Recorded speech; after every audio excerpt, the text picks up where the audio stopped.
Welcome again. तो आज है हमारा फोटोशॉप का क्लास नंबर 19 और फिर से आज के क्लास में और एक नया टूल को जानेंगे हम। तो आज की जो क्लास है उसमें हम क्या जानेंगे, पहले आपको बता देता हूं कि आज के क्लास में हम जानेंगे ब्लर टूल, शार्पेन टूल और स्मॉश टूल। ये तीनों टूल है ना, यहाँ पर आपको दिखाई देगा। आपका जो टूल बार है यहाँ पर आपको ब्लर टूल, शार्पेन टूल और स्मॉश टूल, और एक यहाँ पर है स्पॉन्ज टूल जो कि यहाँ पर मिलेगा आपको। इसके बारे में भी आगे जाके जानेंगे, पर ये है स्मॉज। ओके, ये स्मॉज है, ये स्पॉन्ज है, दोनों ही अलग है यहाँ पर। तो ये जो टूल है आज के क्लास में हम जानेंगे इसके बारे में। तो इसके बारे में जानने से पहले आपको कुछ चीजें बता देता हूँ कि देखिए ब्लर टूल यानी कि आपको पता ही होगा ब्लर करना इसका काम है। शार्पेन उसी तरह से, मतलब कि आप ये भी कह सकते हो कि कोई भी चीज को आप किस तरह से शार्पेन करेंगे, इसके थ्रू आज हम जानेंगे इसके थ्रू किस तरह से किया जाता है और किस तरह से ये काम करता है। शार्पेन मीन्स कोई भी चीज को, जैसे मान लो धार करें, तो उसी तरह से हम कोई भी चीज को शार्पेन कर सकते हैं, और ब्लर भी उस तरह से कर सकते हैं कोई भी चीज को। तो आज के क्लास में ये दोनों जानेंगे। और एक टूल यहाँ पर है स्मॉश टूल, जो कि आप शायद नहीं जानते होंगे। आज के क्लास में ये भी आप जानेंगे, आपको बता दूंगा। तो ये तीनों टूल को आज के क्लास में हम कवर अप करेंगे। ओके, तो ये जो ब्लर टूल है ना, इससे पहले आपको मैं बता देता हूँ कि इससे ज्यादा ब्लर नहीं हो सकता, और बैकग्राउंड को ब्लर करने के लिए आपको यहाँ पर और भी कुछ करना पड़ेगा, जो कि अभी फिलहाल हम नहीं जानेंगे, आगे जाके जानेंगे जब एडवांस क्लास आएगा। फिलहाल अभी तो टूल के बारे में चल रहा है क्लास। जब टूल खत्म हो जाएगा, मतलब कि टूल के ऊपर जो भी क्लास है वो ऑलरेडी कंप्लीट हो जाएगा, उसके बाद जब हम इंटरवल स्टार्ट करेंगे, मतलब कि जो इंटरमीडिएट क्लास जो है इसके अंदर, उसको जब हम स्टार्ट करेंगे तब हम एडवांस के ओर चलेंगे। तो तब मैं आपको बता दूंगा कि किस तरह से इसे यूज किया जाता है। ओके, और एडवांस वे में किस तरह से प्रोफेशनली ब्लर कर सकते हैं हम बैकग्राउंड को। ओके, तो वो हम जानेंगे आगे जाके। तो आज के क्लास में ये तीनों को आपको बता दूंगा। तो पहले हम जानेंगे ब्लर टूल। तो ब्लर टूल में देखिए ऊपर वही सब प्रॉपर्टीज है। तो इसके लिए मैं और एक इमेज यहाँ पर रखा हुआ हूँ, यहाँ पर करके दिखाऊंगा। देखिए ये एक इमेज आपके यहाँ पर दिया गया है। तो ब्लर करने के लिए पहले तो आप एक नया वाला लेयर ले जाइए, या फिर आप इसका कंट्रोल जे करके डुप्लीकेट भी ले सकते हो। कई तमाम में कंट्रोल जे करके डुप्लीकेट भी ले लेता हूँ, पर अगर चाह रहे हो सेपरेट करने के लिए तो यहाँ पर आप डुप्लीकेट भी ले सकते हो, और डुप्लीकेट लेकर भी आप एडिट कर सकते हो। पर उससे पहले आप चेक कर लेना कि आपका ये जो सैंपल ऑल लेयर ये ठीक है या नहीं है, मतलब कि एक्टिव है या फिर डीएक्टिवेट है। तो इसे अगर डीएक्टिवेट है, इसे पहले तो एक्टिव कर लेना, क्योंकि नया वाला लेयर पे अगर आप काम करना चाहते हो तो इसे ऑन करना आपको पड़ेगा। ओके, तो ये मैंने कर लिया, और फिर देखते हैं ये अच्छी तरीके से ब्लर करता है या फिर नहीं। देखिए मान लो पहले मैं इसका फेस के ऊपर ही अप्लाई करके दिखाई देता हूँ। देखिए इस तरह से ब्लर कर रहा है, पर ये कुछ लिमिटेड ब्लर, जैसे कि देखिए ये वाला ज्यादा जूम करके दिखा रहा हूँ, इसलिए आपको इतना अच्छी तरीके से नहीं दिख रहा होगा शायद। मैं अगर जूम आउट कर दूंगा तो आपको इतना ज्यादा यहाँ पर फर्क नहीं दिखाई देगा। ये देखिए मैंने नया वाला लेयर एक लिया, और फिर वापस इस तरह से स्ट्रेंथ को 100% रखा, एंगल 0 ही होगा क्योंकि आप राउंडेड ब्रश चूज किए हो। और यहाँ पर आप नॉर्मल मोड जो है डार्कन लाइटन ह्यू, ये वाला जो मोड इससे नॉर्मली रखना, और फिर इस तरह से अप्लाई करना। तो देखिए यहाँ पर जो मैं अप्लाई कर रहा हूँ ना, यहाँ पर ज्यादा कुछ फर्क नहीं दिख रहा है, क्योंकि ये जो ब्लर टूल है ना यहाँ पर ये ज्यादातर यूज ही नहीं होता। क्योंकि मैंने आपको बताया था कि फोटोशॉप के अंदर जितना आपको बाहर दिख रहा है ना, उससे कई ज्यादा चीजें इसके अंदर है। तो अंदर वाले जो ऑप्शन है ना, उससे यूज करके हम प्रोफेशनली वे में करेंगे जो ब्लर है।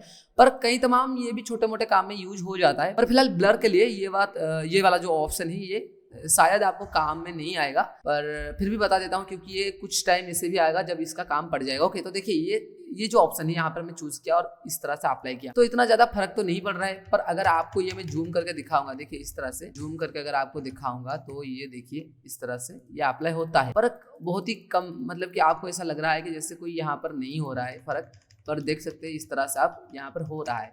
और भी आपको थोड़ा इजीली दिखा देता हूँ न्यू लेयर। ओके, ये वाला देखिए, ये वाला कर दिया, फिर वापस देखिए ये वाला इस तरह से था, इस तरह से हो गया। तो ब्लर यहाँ पर हो रहा है, पर जब हम जूम करके देख रहे हैं, अगर इसे मैं 0% में देखूं, यानी कि फिट स्क्रीन में, यहाँ पर इतना ज्यादा फर्क मुझे दिखाई नहीं देगा। पर हाँ, ये क्यों हो रहा है यहाँ पर, क्योंकि ये वाला जो चीज है ना, ये थोड़ा छोटा साइज, मतलब कि जो पिक्चर का साइज थोड़ा छोटा हो, उन पे ज्यादा बेहतरीन तरीके से काम करता है। मतलब कि उस टाइप के पिक्चर में इसका रिजल्ट बहुत ही अच्छी तरीके से आता है। मतलब कि देख लो यहाँ पर इसका रिजल्ट किस तरह से, मतलब कि 38.4% इसका जो साइज है अभी फिलहाल फिट स्क्रीन में है, यानी कि बहुत बड़ा इमेज है। जिस तरह से यहाँ पर मैं जूम करता जा रहा हूँ, यहाँ पे क्लैरिटी इन डिटेल में दिखाई दे रहा है, तो ये थोड़ा बड़ा इमेज है। अगर मैं इसे कंट्रोल 1 को प्रेस करके इसे फुल साइज में देखूँ तो इतना बड़ा इमेज है ये, यानी कि इसमें क्लैरिटी बहुत ज्यादा है। तो इसका जो क्लैरिटी है पहले मैं इससे थोड़ा घटा देता हूँ, फिर आपको वापस करके दिखाता हूँ। अगर कोई भी पिक्चर का क्लैरिटी आपको घटाना है, मतलब कि उसका साइज घटाना है, तो आप इमेज सेक्शन में जाइए, यहाँ पर होगा इमेज साइज, जिसका शॉर्टकट है ऑल्ट कंट्रोल आई। ओके, इसे प्रेस कर देना, यहाँ पर आ गया उसका सेंटीमीटर जो पैरामीटर हो इस सेंटीमीटर है, जो भी है उसे रहने दीजिए। बस यहाँ पर विड्थ और हाइट जो भी आप चाहते हो यहाँ पर थोड़ा माइनस कर दो, क्योंकि यहाँ पर लिंक हुआ है, तो यहाँ पर मैं माइनस करके इसका जो साइज है इसे घटा देता हूँ। देखिए यहाँ पर जब मैं अमाउंट चेंज कर रहा हूँ ऊपर डायमेंशन में आपका यहाँ पर साइज घट रहा है। ओके, इस तरह से देखिए मैं यहाँ पर कैंसिल करके वापस करके दिखा देता हूँ। इमेज सेक्शन, इमेज साइज यहाँ पर देखिए, यहाँ पर इसका जो साइज है 1536 पिक्सल पर 2304 पिक्सल्स। ओके, तो ये वाला में देखिए, और जब मैं यहाँ से घटा रहा हूँ तो ऊपर देखिए उसका जो इमेज साइज है वो घट रहा है। इस तरह से मैंने कम कर दिया और वापस ओके कर दिया, तो ये छोटा हो गया। देखिए, और अगर चाहते हो छोटा करने के लिए, मतलब छोटा ये हो गया कि इमेज साइज छोटा हो गया। ओके, तो पहले आपको और एक बार दिखा देता हूँ। देखिए इमेज इस तरह से था, मैं जब जूम कर रहा था क्लैरिटी दिख रहा था, पर अगर मैं यहाँ पर जाके इमेज सेक्शन में इमेज साइज में यहाँ का जो साइज है यहाँ पर इस तरह से घटा देता हूँ, मतलब कि अराउंड 15 और ओके कर देता हूँ, तो यहाँ पर देखिए इस तरह से क्लैरिटी लॉस हो जाता है। ओके, यहाँ पर तो अब अगर मैं नया वाला लेयर लेके फिर से वापस वही चीज दोहराऊं जिस तरह से मैंने पिछले वाले इमेज में किया था, ब्लर टूल, और यहाँ पर इस तरह से छोटा कर दूं और यहाँ पर अप्लाई करूं, फिर अभी देखिए अभी आपको दिखाई दे रहा है ब्लर किस तरह से हो रहा है। अभी अगर मैं फेस पे करूँ तो आपको इस तरह से दिखाई देगा, क्योंकि ये इमेज छोटा है ना, इसलिए इसमें ज्यादा इंपैक्टफुल है ये वाला चीज जो ब्लर करना। ओके, तो इसमें आप इस तरह से ब्लर कर सकते हो। और एक बात, अगर आप चाहते हो तो क्विक सिलेक्शन से, मतलब इस वाले चीज से आप इस तरह का बैकग्राउंड को सिलेक्ट कर सकते हो। आप जो ब्लर टूल है ना ये वाला, इससे यूज करके बैकग्राउंड को एक तरह से ब्लर, पर ये वाला जस्ट आपको बताने के लिए, ये ब्लर करने का सही तरीका नहीं है, और इसमें आपको प्रोफेशनल तरीका भी नहीं बताऊंगा अभी, और ये प्रोफेशनली ब्लर भी नहीं करेगा। ओके, बस आपको बता देता हूँ कि इस तरह का चीज़ जो है आप यहाँ पर कर सकते हो। इस तरह से देखिए, इस तरह का था, इस तरह का हो गया, मतलब कि ब्लर थोड़ा बहुत कर सकते हो। तो ये था कि ब्लर टूल का काम, बस छोटा सा काम है, इतना भी ज़्यादा यूजफुल नहीं होगा आपको आगे जाकर, क्योंकि आगे इसका एडवांस हुए हैं, हम वो सीखेंगे। और इसके अंदर और भी एक टूल है शार्पन टूल, जिसके बारे में फिलहाल अभी बता देता हूँ, क्योंकि ये वाला चीज़ में इतने भी कुछ चीज़ें नहीं है इसके अंदर। तो ये था उसका काम, और शार्पन टूल जो है ये भी थोड़ा बहुत काम आ जाता है। ओके, तो अभी फिलहाल आपको शार्पन टूल के बारे में बता देता हूँ कि ये जो टूल है इसके लिए मैं थोड़ा अलग ही पिक्चर लिया हुआ। देखिए ये बहुत ही ज़्यादा बेहतरीन क्लैरिटी का पिक्चर है, बहुत ही ज़्यादा डिटेलिंग है इसमें और बहुत ही ज़्यादा शार्प है इसमें। तो मैं थोड़ा चाह रहा हूँ कि ये थोड़ा और भी शार्प बन जाए। शार्प किस तरह से बनाता है, देखिए यहाँ पर जब मैं शार्पन ले रहा हूँ टूल को, और यहाँ पर इसे डिलीट करके वापस मैं यहाँ पर दोबारा कोई लेयर ले लेता हूँ। ओके, यहाँ ले लेता हूँ, और यहाँ पर मैंने यहाँ पर स्ट्रेंथ रखा हुआ है 50। अगर यहाँ पर अब मैं 100 कर दूँ, देखिए पहले तो 50 में दिखा देता हूँ कि ये 50 है। इस तरह से नया वाला लेयर ले लेता हूँ 38। यहाँ पर अगर मैं इस तरह से फेरूँ ना, ये देखिए यहाँ पर शार्प होता जा रहा है।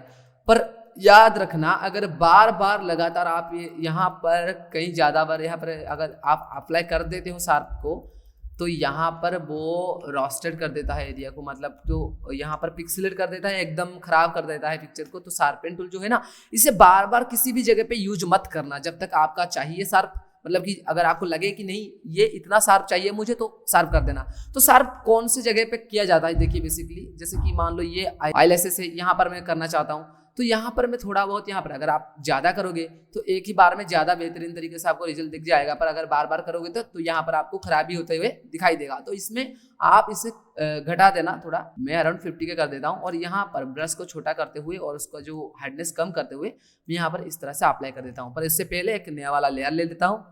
ओके, आप भी ले लेना, और यहाँ पर इस तरह से देखिए अप्लाई करते हुए आगे बढ़ते जाना है आपको। इस तरह से एक जगह पे बार बार शार्प नहीं करना है, आपको अप्लाई नहीं करना है, हार्डली 1 से 2 बार करना है। ज़्यादा करोगे तो ये आपको पिक्सेलेट होता हुआ दिखाई देगा। तो देखिए ये वाला था कैसे, ऐसा था, देखिए थोड़ा बहुत तो चेंजेस आपको दिखाई दे रहा हो। ये छोटा मोटा, मतलब कि ये लगता है छोटा, पर पिक्चर में बहुत ही ज़्यादा इम्पैक्ट डालता है ये जो चीज़ आप अभी किए। ओके, तो ये वाला देखिए, ये वाला था, ये वाला हो गया। और भी यहाँ पर आप आईब्रोज में भी ऐड कर सकते हो, इस तरह से शार्प कर सकते हो ये वाले चीज़ को। देखिए ये इस तरह से था, इस तरह से हो गया।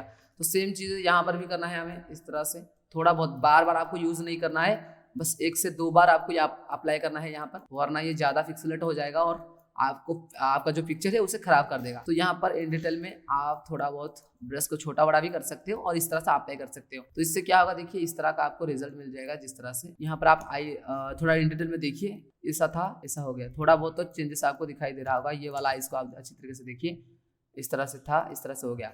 ओके, ये मैंने थोड़ा बहुत किया। अगर आप बार बार करते तो देखिए क्या होता, अगर मैं इस तरह से बार बार एक ही जगह पे, मतलब इस तरह से करता, तो यहाँ पर इस तरह का आपको गड्ढा दिखाई देता, इस तरह से ये पिक्चर को खराब करता हुआ जाएगा आपको, अगर आप बार बार अप्लाई करेंगे तो रोबोट के जैसे दिखाई देगा यहाँ पर एकदम, मतलब कि आपको पिक्सेलेटेड होता हुआ दिखाई देगा यहाँ पर कई सारे छोटे छोटे बक्सेस, तो ये पिक्चर को खराब कर देता है।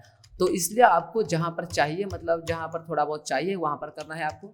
ओके, इस तरह और एक लेयर लेता हूँ ये वाला, या फिर इसमें ही करके दिखा देता हूँ। जैसे कि ये मान लो यहाँ पर मुझे थोड़ा चाहिए 1 2 3 4, 4 बार अप्लाई किया, देखिए इस तरह से था, इस तरह सा हो गया। और फिर यहाँ पर भी मैं थोड़ा कर दूंगा इस तरह से 1 2 1 2 1 2, इस तरह से आपको 102 बार ही अप्लाई करना है यहाँ पर। ओके, इस तरह का था और इस तरह का हो गया, थोड़ा भी टेक्सचर आ गया यहाँ पर। और उसी तरह से आप यहाँ पर भी थोड़ा टेक्सचर ऐड कर सकते हो अगर चाहते हो तो यहाँ। ओके, इस तरह से टेक्सचर ऐड कर सकते हो। और एक बात, ये जो बालों में भी आप फेर सकते हो जैसे कि इस तरह से, और भी थोड़ा शार्प हो जाएगा ये। ओके, ये बेसिकली मैं यही इस टाइप का जो चीज़ है ना, मतलब कि जो शार्प चीज़ें होते हैं उनमें ही यूज करता हूँ। आप अगर चाहो तो दूसरी जगह पे भी यूज कर सकते हो जहाँ पर आपको शार्प करना है। तो ज़्यादा इससे भी यूजफुल नहीं है, पर ये जो शार्प टूल है ना, ये थोड़ा बहुत काम आ जाएगा। ब्लर टूल के तो इतना भी काम आपको नहीं आएगा, इसका इतना भी यूजफुल, उससे आप एडवांस वे में करेंगे। पर फिलहाल ये जो शार्प टूल है ना, इससे आप कहीं कहीं जगह पे आप यूज कर सकते हो। ओके, डिटेलिंग लाने के लिए, जैसे कि ये वाला जगह मुझे अच्छा लगता है, यहाँ पर इस तरह से डिटेलिंग ला दिया। देखिए यहाँ पर इतना ज्यादा चेंजेस तो नहीं दिखेगा, पर जब आप जूम करके देखोगे, क्योंकि बहुत ज्यादा पिक्चर ऐसे भी होते हैं जब हम मोबाइल में लाते हैं तो जूम करके देखते हैं तो तभी इसका डिटेलिंग दिखाई देगा आपको। तो ये मेकअप के जो क्लासेस से आगे आएंगे एडवांस क्लास में, तब हम जानेंगे किस तरह से किया जाता है, इससे और भी बेहतरीन तरीके से सीखेंगे। फिलहाल अभी के लिए इतना। ओके, तो ये था हमारा शार्पन टूल। और शार्पन का अमाउंट को आप यहाँ पर स्ट्रेंथ को ज़्यादा कम करके इसे यूज भी कर सकते हो बेहतरीन तरीके से। ओके, पर एक जगह पे बार बार यूज मत करना। तो इसके अंदर और एक टूल है जिससे कहते हैं हम स्मॉश टूल। तो इसके लिए और एक मैं डॉक्यूमेंट बना देता हूँ, जैसे कि Ctrl+N शॉर्ट कमांड, और यहाँ पर जिस तरह के आप चाहते हो एक रेशियो का ले लेते हैं। ओके, और यहाँ पर स्मज किस तरह से किया जाता है, मान लो यहाँ पर मैं ब्रश एक टूल लिया हूँ, यहाँ पर और एक लेयर ले लिया मैंने, और यहाँ पर दोबारा कोई भी, मतलब मेरा मन चिपकी के साथ यहाँ। ओके, वापस इसमें कोई दोबारा इस तरह से कलर एक्स की को प्रेस करके इसे फ्रंट, मतलब कि फोरग्राउंड को ले आया, और वापस यहाँ पर इस तरह से क्लिक और इस तरह से। ओके, तो ये दोनों लेयर यहाँ पर आ गया, मतलब कि दोनों कलर आ गया एक लेयर में, इसे मैं बना दिया। अब यूज करते हैं स्मज टूल को। स्मज टूल क्या करता है ना, ये जो दोनों टूल होता है ना, इससे मिलाता है किस तरह से, देखिए इस तरह से एकदम स्मज करता है, मतलब कि इस तरह से वेव टाइप का आपको फीलिंग देता है। यहाँ पर देखिए, यहाँ पर आप जितने भी यहाँ पर इस तरह से करेंगे, ये थोड़ा बहुत आर्ट में यूज होता है, मतलब कि जो आर्टिस्ट लोग होते हैं ना, इससे यूज करते हैं इस तरह से। और आपका इसका साइज को बड़ा छोटा करके इस तरह का वेब वाला चीज भी बना सकते हो। देखिए यहाँ पर किस तरह से वेब आपको दिख रहा है, ये आपको इस तरह से स्मज करता हुआ दिखाई देगा आपको कैनवास। ओके, तो ये है हमारा जो स्मज है। स्मज से हम बहुत ही ज्यादा बेहतरीन तरीके से बना सकते हैं, कई भी चीजें बना सकते हैं। तो ये एक चीज है, इसे हम यूज करेंगे कब, जब हम बेसिकली कोई भी बैकग्राउंड बनाते हैं, कोई भी पेंटिंग बनाते हैं, उसमें भी काम आता है। बैकग्राउंड में बेसिकली यूज होता है, कई तमाम में भी बैकग्राउंड बना देता हूँ इससे, तमाम तरह की चीज़ लेके। जैसे कि मान लो मैं इसमें तरह तरह के कलर ले लेता हूँ। ये एक देखिए, जैसे कि मैंने ये वाला ले गया, तो चूज किया ये वाला।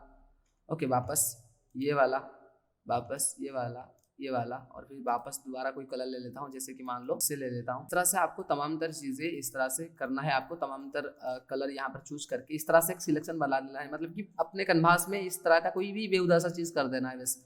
ओके, और इस तरह का करने के बाद आप ये जो स्मज टूल है ना, इसे ले लेते हैं हम, जैसे मैंने लिया, और ब्रश को बड़ा कर देते हैं। स्ट्रेंथ को बड़ा कर देना, मतलब कि ज़्यादा कर देना।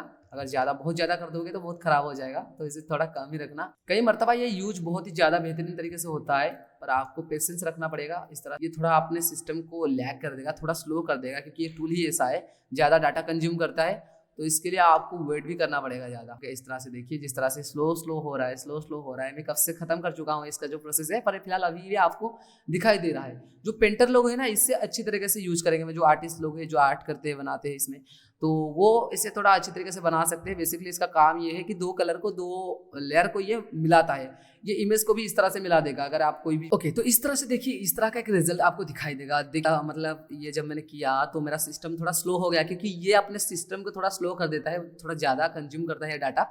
तो इस तरह का काम आप इसमें कर सकते हो। ओके, तो इस तरह का काम आप कब करते हो, जब आपको कोई बैकग्राउंड चाहिए, मतलब कि कलर बैकग्राउंड चाहिए। जो पेंटर लोग होते हैं कि जो बैकग्राउंड स्पेशली बनाते हैं, जैसे कि मैं कई पिक्चर में ऐसे भी है, मैं खुद का बनाता हूँ बैकग्राउंड, पहले एडिट कर देता हूँ, उसमें कोई लेके ऑब्जेक्ट दे देता हूँ, डाल देता हूँ और एडिट कर देता हूँ। तो इस तरह का काम आगे जानेंगे, पर फिलहाल अभी के लिए आप जान दीजिए कि इससे आप इस तरह का काम कर सकते हो, मिला सकते हो कोई भी चीज़ को, नॉट ओनली आप कलर को, आप पिक्चर को भी मर्ज कर सकते हो। ओके, तो ये था आज का 3 टूल। तो ये था हमारा आज का क्लास। तो आज का क्लास हमने क्या जाने, जैसे कि हम आज के क्लास में जाने ब्लॉ टूल और शार्पन टूल, स्मच टूल को किस तरह से यूज किया जाता है। इन तीनों में से अगर कोई भी टूल आपको ज़्यादा पसंद आए तो वो होगा आई थिंक शार्पन टूल, क्योंकि शार्पन टूल ना कहीं ज़्यादा यूजफुल है। ये जो दोनों चीज़ें यहाँ पर, इसमें से आपको ये वाला जो टूल है यहाँ पर दिखाई दे रहा है, ये शायद आपको थोड़ा बहुत हेल्प कर सकता है, पर इसका भी एडवांस वे है। एडवांस वे में हम शार्प कर सकते हैं अपने पिक्चर को, पर थोड़ा बहुत कहीं कहीं जगह पे इन डिटेल लाने के लिए, मतलब डिटेलिंग लाने के लिए इसे यूज किया जा सकता है। पर ये जो ब्लॉ टूल, स्मॉच टूल, आई थिंक ये आपका इतना भी काम नहीं आएगा आगे जाके। होपफुली आज की क्लास आपको पसंद आया होगा। तो अगर आपको पसंद आया है तो आप भी इस तरह का कोई भी काम बनाइए और ब्लड टूल को यूज भी कीजिए, शार्पन टूल को यूज कीजिए। शार्पन टूल को स्पेशली यूज कीजिए, क्योंकि ज़्यादा डिटेलिंग काम आगे है, तो आगे जाने के लिए आपको ये सब करना पड़ेगा। ओके, वापस नेक्स्ट क्लास में प्रैक्टिस करता रहना।